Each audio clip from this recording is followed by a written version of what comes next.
Hello everyone, welcome to break time classes.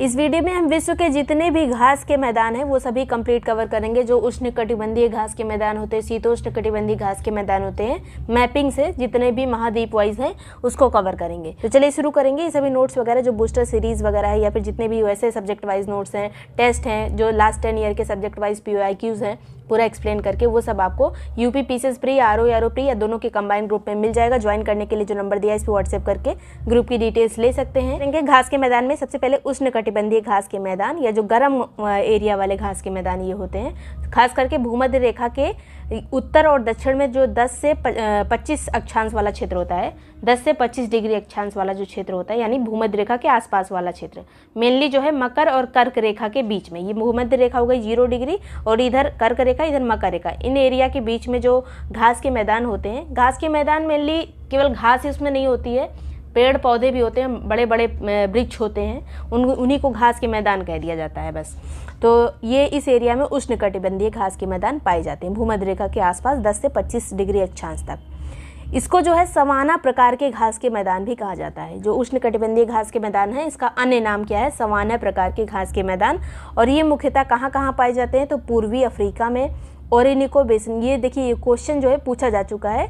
अब इसमें हम जो पढ़ रहे हैं, इसमें बीच बीच में कुछ कुछ ऐसे टर्म्स आ जाते हैं जिनसे अलग से क्वेश्चन बन जाता है। तो ओरिनिको बेसिन में क्या आता है? वेनेजुएला और कोलंबिया। वेनेजुएला और कोलंबिया का जो बेसिन है वो ओरिनिको बेसिन में आता है। और ये यहाँ पे भी सवाना प्रकार के घास के मैदान पाए जाते हैं। ब्राज़ील में, बेलीज में, होंडुरास में। ये सब कहाँ का एरिया है? तो ये आपको ये होंडुरास वगैरह उत्तरी अमेरिका, दक्षिणी अमेरिका के बीच में है। फिर ब्राज़ील दक्षिणी अमेरिका का। भारत के दक्षिणी भाग में भी सवाना प्रकार के घास के मैदान पाए जाते हैं। इन वनों को हर जगह अलग अलग नाम से जाना जाता है। अब इसको हमने एक जगह पे सवाना प्रकार कह दिया, लेकिन ये जितने भी एरिया हैं सब जगह इसको अलग अलग नाम से जानते हैं, या फिर कह दें कि उष्णकटिबंधीय जो घास के मैदान होते हैं उनको अलग अलग नामों से जाना जाता है। तो यहाँ पे क्षेत्र हो गया और सुवन के नाम हो गए। तो सवाना कहाँ पे कहा जाता है इसको? तो सवाना मध्य पूर्व अफ्रीका में कहा जाता है। इसको सभी को सवाना प्रकार भी कह देते हैं क्योंकि ज़्यादा बड़ा एरिया हो जाता है सवाना वाला। तो मध्य पूर्व अफ्रीका में ही पाया जाता है। लानोस घास के मैदान कहाँ पाए जाते हैं? तो वेनेजुएला में। अब इस तरह से भी क्वेश्चन पूछ रहा था कि निम्न में से कौन सा उष्णकटिबंधीय घास का मैदान नहीं है, तो उसमें से एक शीतोष्ण वाला दे दिया गया है, तो वो गलत हो जाएगा। तो llanos, savanna, campos, parkland, selvas, ये सब जो है उष्णकटिबंधीय घास के मैदान है।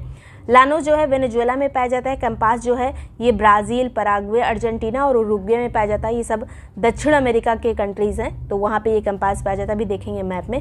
पार्कलैंड जो है ये दक्षिण अफ्रीका, पार्कलैंड जो है दक्षिण अफ्रीका का घास का मैदान है। सेल्वास जो है अमेजन बेसिन का घास का मैदान है। सेल्वास, अमेजन बेसिन, ये भी दक्षिण अमेरिका का ही है। अभी देखेंगे आगे। फिर यहाँ पर मैप के थ्रू आप उसको याद रखिएगा, अभी आगे जब आएगा तो आपके दिमाग में वो चीज़ क्लियर होनी चाहिए।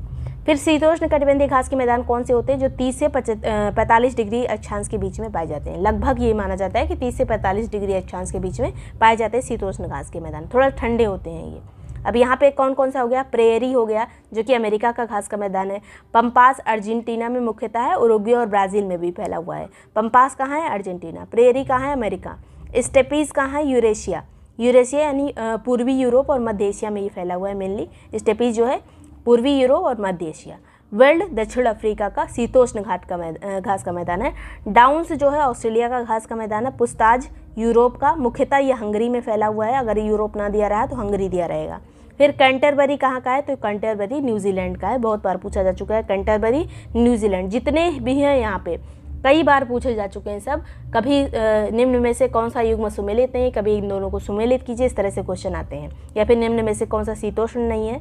अब यहाँ पे पूरा दिया हुआ है। ये उत्तरी अमेरिका हो गया, दक्षिणी अमेरिका हो गया। उत्तरी अमेरिका में इधर ये इसके इधर वाले जितने रहते हैं इसको टुंड्रा कह दिया जाता है क्योंकि ये ज़्यादा ठंडे रहते हैं। ध्रुवीय क्षेत्रों में जो घास के मैदान पाए जाते हैं उनको टुंड्रा घास के मैदान कहते हैं। ये इधर हो गया अलास्का के साइड, इधर हो गया ग्रीनलैंड के साइड, इधर हो गया ये जो साइबेरिया, रशिया के एकदम उत्तरी साइड जो हो गया ध्रुवों से सटा हुआ ये वाला एरिया, ये बहुत ठंडा होता है, इसलिए यहाँ पे टुंड्रा प्रकार के घास के मैदान पाए जाते हैं। अब प्रेयरीज जो है ये प्रेयरीज अमेरिका में पाया जाता है। अब ये है दक्षिण अमेरिका महाद्वीप। दक्षिण अमेरिका में ये वाला जो एरिया है यहाँ पे लानोस पाया जाता है। अब आपको पूरा मैप भी देखना पड़ेगा। मैप वाला आपको वीडियो डिस्क्रिप्शन में जो लिंक दिया है वहाँ पे जाके आप पूरा जो कॉन्टिनेंट वाइज मैपिंग है कहाँ पे कौन सा कंट्री उसको ज़रूर देख लीजिएगा, 3-4 बार उसको देखिएगा। मतलब मैपिंग से आपको उससे बाहर क्वेश्चन नहीं मिलेगा, मैपिंग पूरा दिया हुआ है, डिस्क्रिप्शन में लिंक दिया है। लानोस ये घास का मैदान है जो कि दक्षिणी अमेरिका में पाया जाता है। कभी कभी सीधे सीधे महाद्वीप का नाम पूछ लिया जाता है। उसके बाद जो है ये इधर वाला एरिया कंपास एरिया है। सेल्वास वाली ये घास के मैदान है। पंपास ये है घास के मैदान। अब ये यूरोप में देखिए, पुस्ताज ये हो गया जो हंगरी वगैरह में था। स्टेपीज जो यूरोशिया में था, यूरोप और एशिया में फैला हुआ है स्टेपीज। सवाना घास के मैदान मध्य अफ्रीका में फैला हुआ है। वेल्ड जो है दक्षिण अफ्रीका में फैला है। मंचूरिया मैदान ये चाइना में फैला है। इसके अलावा डाउन्स जो है ये ऑस्ट्रेलिया का है। और यहाँ न्यूजीलैंड का कौन सा था, कैंटरबरी, अभी हमने देखा था न्यूजीलैंड का घास का मैदान कौन सा था, कैंटरबरी। ये शीतोष्ण घास के मैदान है। जिसकी भी देखिए मकर के आगे वो निकल जाए तो मतलब उसका मान लीजिएगा कि ये शीतोष्ण घास का मैदान है। बस इतनी चीज़ आपको याद रखनी है कि ये भूमध्य रेखा, इसके बीच में तीनों रेखाओं के बीच में अगर कोई घास का मैदान आया तब वो उष्ण कटिबंध में आएगा, उसके बाहर चला गया तो वो शीतोष्ण कटिबंध में आएगा। इस तरह से हम एक मोटा मोटा ये हिसाब लगा के इसका आंसर करते हैं। बस ये आपको कौन से महाद्वीप में क्या पड़ रहा है और ये जो लिस्ट दी है ये पूरी आपको रटी होनी चाहिए। इसको कई बार पढ़ लीजिएगा, एक क्वेश्चन एकदम पक्का रहता है, हर बार पूछा जाता है। तो वीडियो पसंद आया, यूजफुल लगा तो लाइक सब्सक्राइब कर लीजिएगा। कोई भी ग्रुप ज्वाइन करने के लिए जो नंबर दिया है इस व्हाट्सएप करके ग्रुप की डिटेल्स ले सकते हैं। सबके लिए सेम नंबर है, इसी पे आपको पूरी डिटेल मिलेगी। Thank you so much for watching break time classes.